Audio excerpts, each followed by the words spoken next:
புரதச்சத்து அதிகம் நிறைந்த கொண்டக்கடலையை வச்சு ஒரு சூப்பரான கட்லெட் நம்ம இன்றைக்கி ஆதிரா ஜங்ஷனில் எப்படி செய்கிறதுன்னு பார்க்க போகிறோம்.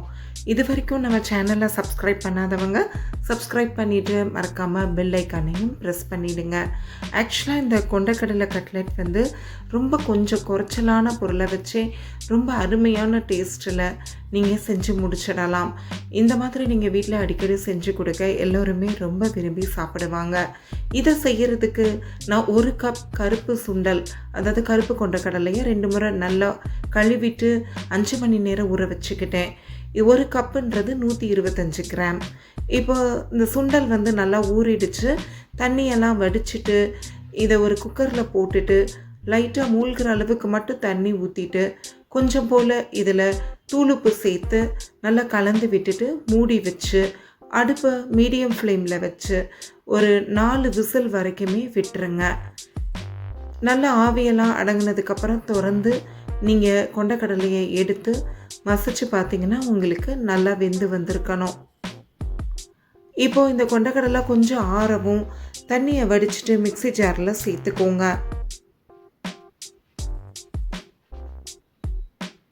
இப்போ இந்த கொண்டக்கடலையோட நான் ஒரு பெரிய சைஸ் பெரிய வெங்காயத்தை கட் பண்ணி இதில் போட்டிருக்கேன்.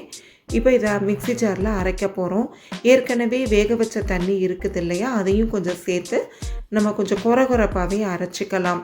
சில இடங்களில் கொரகொரப்பாக இருக்கும், சில இது நல்லா நைஸாக மசிஞ்சும் வந்திருக்கும். ஸோ இப்போ இதில் 100 கிராம் அளவுக்கு பன்னீர் சேர்த்துருக்கேன். 1/2 டேபிள் ஸ்பூன் இஞ்சி பூண்டு பேஸ்ட், 1 டீஸ்பூன் மிளகாத்தூள், 1/4 டீஸ்பூன் கறி மசால், 1 டீஸ்பூன் மஞ்சத்தூள், தேவையான அளவு தூளுப்பு, கொஞ்சம் பொடியாக நறுக்கின கொத்தமல்லி தலைகளை சேர்த்துக்கோங்க. சேர்த்துட்டு ஒரு பெரிய சைஸ் எலுமிச்சம்பழம், ஒரு எலுமிச்சம்பழச்சாறை பிழிஞ்சு விட்டுருங்க.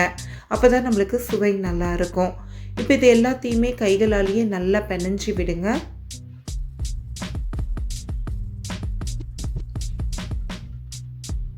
இப்போ நம்மளுக்கு கொஞ்சம் இதில் நீர்த்தன்மை இருக்கும். இப்போ இப்படியே நம்ம கட்லெட் செய்ய முடியாது. நல்லா பிணைஞ்சு விட்டதுக்கு அப்புறம் நான் கடலை மாவு இதில் சேர்த்துக்கிறேன். இப்போ நீங்கள் தண்ணி வந்து எந்த அளவுக்கு ஊற்றி அரைச்சிருக்கீங்களோ அதை பொறுத்து உங்களுக்கு கடலை மாவோட அளவும் மாறுபடும். எனக்கு வந்து ஒரு 8 டேபிள் ஸ்பூன் அளவுக்கு தேவைப்பட்டுச்சு. நீங்கள் அதுக்கேற்ற மாதிரி பார்த்துக்கோங்க. இப்போது நம்மளுக்கு மாவு ரெடி ஆகிடுச்சு. இதில் ஒரு உப்பு உரப்பு சரி பார்த்துக்கோங்க. நம்மளோட கட்லெட்டோட இந்த மாவோட பதம் எப்படி இருக்கணும்னா, இப்படி கைகளாலேயே உருட்டும் போது கைகளில் ஒட்டாமல், இப்போ பாருங்கள் நான் ஒரு விரல்லே அழகாக தட்டிடுறேன்.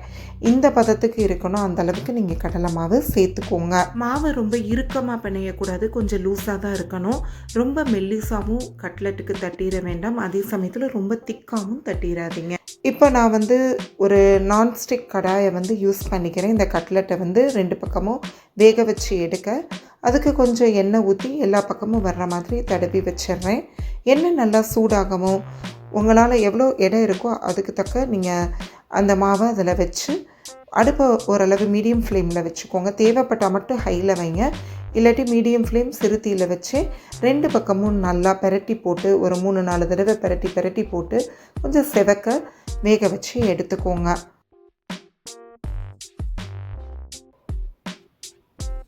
ஆக்சுவலாக நீங்கள் தோசைக்கல்லும் யூஸ் பண்ணலாம், நான்ஸ்டிக் தோசை தாவாவும் யூஸ் பண்ணலாம்.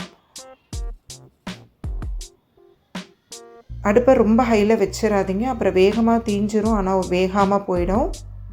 ஸோ இந்த மாதிரி பெரட்டி போட்டு நீங்கள் ரெடி பண்ணிக்கோங்க. உங்களோட அருமையான டேஸ்டியான ரொம்ப புரதச்சத்து, அதாவது ப்ரோட்டீன் ரிச்சான வீட்டில் உள்ள பொருளை வச்சு அந்த கொண்டக்கடலை கட்லெட் செம்மையாக ரெடி பண்ணியாச்சு.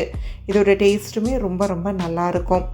நீங்கள் இதை உங்கள் வீட்டில் செஞ்சு பார்த்துட்டு அவசியம் கமெண்ட் பாக்ஸில் கமெண்ட் பண்ணுங்கள். அப்படியே இந்த லைக் பட்டனையும் மறக்காமல் தட்டி விட்டுருங்க. இந்த ரெசிபி உங்களுக்கு நிச்சயம் பிடிச்சிருக்கும். அதனால் ஆதிரா ஜங்ஷனை மறக்காமல் சப்ஸ்கிரைப் பண்ணிவிட்டு பெல் ஐக்கானையும் ப்ரெஸ் பண்ணிவிடுங்க. இந்த கட்லெட் பாருங்கள், உங்களுக்கு பிச்சு பார்த்து இந்த சாஸோட சர்வ் பண்ணி சாப்பிட சூப்பராக இருக்கும். மீண்டும் ஒரு ரெசிபியோடு சந்திப்போம்.